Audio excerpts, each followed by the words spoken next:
Hello friends, welcome to my channel roots of physics.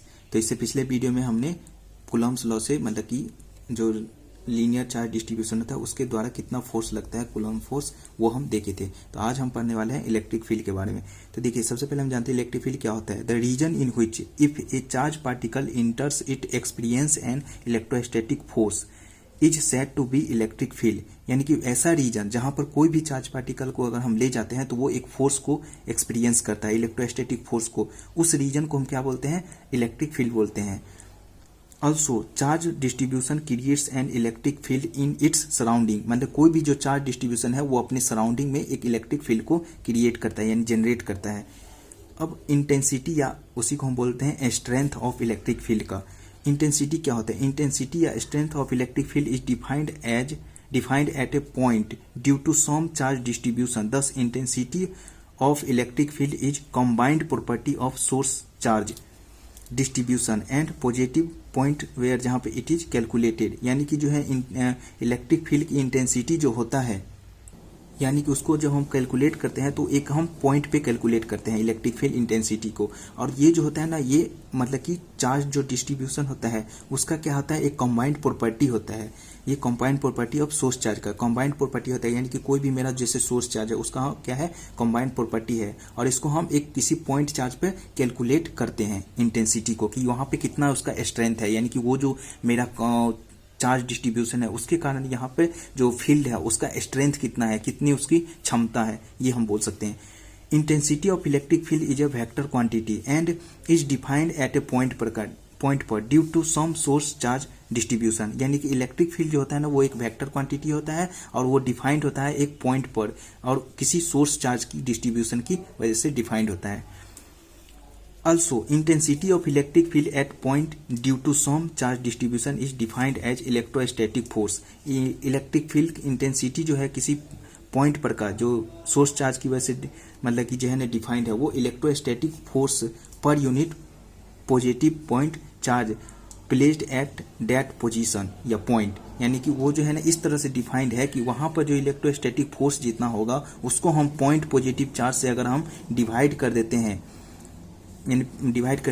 उस point पर, तो वो उसका क्या हो जाता है, इलेक्ट्रिक फील्ड हो जाता है। अब देखिए, हम इसको एक्सप्लेन करते हैं। जैसे ये मेरा क्या है, एक सोर्स चार्ज है, ठीक है, एक सोर्स चार्ज है, और ये मेरा एक पॉइंट चार्ज है, यानी कि टेस्ट चार्ज छोटा सा Q0 P पॉइंट पर।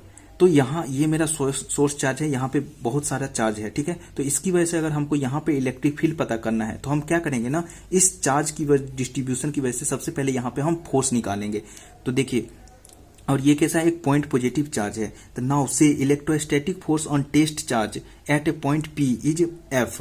यानी कि इस यहाँ पे जो इस टेस्ट चार्ज पर जो इलेक्ट्रोस्टैटिक फोर्स लग रहा है वो हम F मान लिए। देन इंटेंसिटी या स्ट्रेंथ ऑफ इलेक्ट्रिक फील्ड का एट ए पॉइंट P पर इज डिफाइंड एज। तो हम इलेक्ट्रिक फील्ड का जो स्ट्रेंथ है यहाँ पे या फिर इंटेंसिटी है उसको हम किस तरह से डिफाइंड किए हैं, तो यहाँ पे जो ये फोर्स लग रहा है F अपॉन ये जो चार्ज का मैग्नीट्यूड है Q0, उसको हम अगर डिवाइड करते हैं तो ये मेरा क्या हो जाता है, इलेक्ट्रिक फील्ड हो जाता है, ठीक है। ऐसा unit of electric field intensity का, चूंकि इलेक्ट्रिक फील्ड क्या होता है ना, फोर्स अपॉन चार्ज Q0, ठीक है। तो ऊपर में फोर्स है तो फोर्स का क्या हो जाएगा, न्यूटन, और कूलम्ब चार्ज का क्या हो जाएगा, कूलम्ब, तो न्यूटन पर कूलम्ब हो जाता है। अब एक यहाँ पे नोट है, if at a certain position intensity of electric field is E है, then electrostatic force on a point charge Q placed at that position will be QE। अगर मतलब कि ये चीज कह रहा है कि अगर कहीं पे भी अगर इलेक्ट्रिक फील्ड इंटेंसिटी यानी कि इस पॉइंट पर का अगर E है, तो यहाँ पे अगर फोर्स निकालने के लिए कहेगा तो फोर्स क्या हो जाएगा, Q इंटू E हो जाएगा। अगर कि कोई चार्ज यहाँ पे अगर Q है तो, क्योंकि हम जानते हैं कि इलेक्ट्रिक फील्ड इंटेंसिटी क्या होता है, फोर्स अपॉन चार्ज Q0 होता है। तो अगर हमको फोर्स निकालना है तो हम इसको इस साइड मल्टीप्लाई कर देंगे तो वो मेरा क्या हो जाएगा, फोर्स आ जाएगा।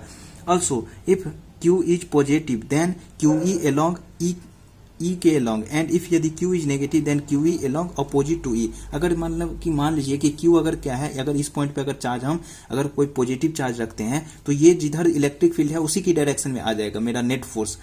और अगर मान लीजिए कि Q अगर चार्ज नेगेटिव चार्ज अगर रखते हैं तो इलेक्ट्रिक फील्ड जो आएगा वो उसके फोर्स जो आएगा वो इलेक्ट्रिक फील्ड के अपोजिट डायरेक्शन में आएगा। जैसे मान लीजिए कि मेरा इधर की तरफ इलेक्ट्रिक फील्ड है, ठीक है, तो मतलब फोर्स जो अगर पॉजिटिव चार्ज रखते हैं तो फोर्स इधर की तरफ ही आएगा इलेक्ट्रिक फील्ड के डायरेक्शन में, अगर नेगेटिव चार्ज रखते हैं तो फोर्स इसके अपोजिट आ जाएगा। बट उस फोर्स का जो मैग्नीट्यूड होगा वो दोनों के एक बराबर होगा, यानी कि क्यूवी इतना के बराबर हो जाएगा, क्योंकि ये तो चार्ज क्या होता है, स्केलर क्वांटिटी होता है, तो इसको हम बाहर करेंगे और इसका इलेक्ट्रिक फील्ड का मैग्नीट्यूड हम ले लेंगे। जैसे यहाँ पे हमने एक एग्जाम्पल बताया, if an electron is at a point where, जहाँ पे intensity of electric field is 3 newton per coulomb towards north, then electrostatic force on electron पर विल बी ई। मतलब कि एक इलेक्ट्रॉन है जहां पर इलेक्ट्रिक फील्ड इंटेंसिटी अगर है नॉर्थ की डायरेक्शन में, तो उस पर फोर्स कितना होगा। तो फोर्स देखिए, फोर्स जो हो गया हुआ उस पर चार्ज, क्योंकि इलेक्ट्रॉन का चार्ज क्या होता है, ई होता है, और उस पर जो फोर्स इलेक्ट्रिक फील्ड जो है वो ई है। तो इसका मैग्नीट्यूड अगर निकालेंगे तो सबसे पहले इलेक्ट्रॉन का वैल्यू हम रखेंगे चार्ज का 1.6 × 10⁻⁻19 कूलम, और इलेक्ट्रिक फील्ड इंटेंसिटी कितना दे दिया था, 3 न्यूटन पर कूलम। तो इसको 3 न्यूटन पर कूलम हम यहाँ पे रखेंगे, तो फोर्स जो आ जाएगा मेरा, कूलम से कूलम कैंसिल हो गया, तो 4.8 × 10⁻⁻19 न्यूटन टुवार्ड्स साउथ की तरफ आ जाएगा। अगर नॉर्थ की तरफ इलेक्ट्रिक फील्ड लग रहा था तो मेरा इलेक्ट्रॉन पे कैसा चार्ज होता है, नेगेटिव। तो ये अगर नॉर्थ है तो इधर की तरफ क्या हो जाएगा, साउथ की तरफ मेरा फोर्स लग जाएगा, नेगेटिव चार्ज होने की वजह से। इंटेंसिटी ऑफ इलेक्ट्रिक फील्ड को हम इलेक्ट्रिक फील्ड भी डायरेक्ट बोलते हैं, यानी कि अगर कहीं पे भी अगर इंटेंसिटी ऑफ इलेक्ट्रिक फील्ड अगर लिखा रहेगा तो उसको हम इलेक्ट्रिक फील्ड डायरेक्ट मान सकते हैं।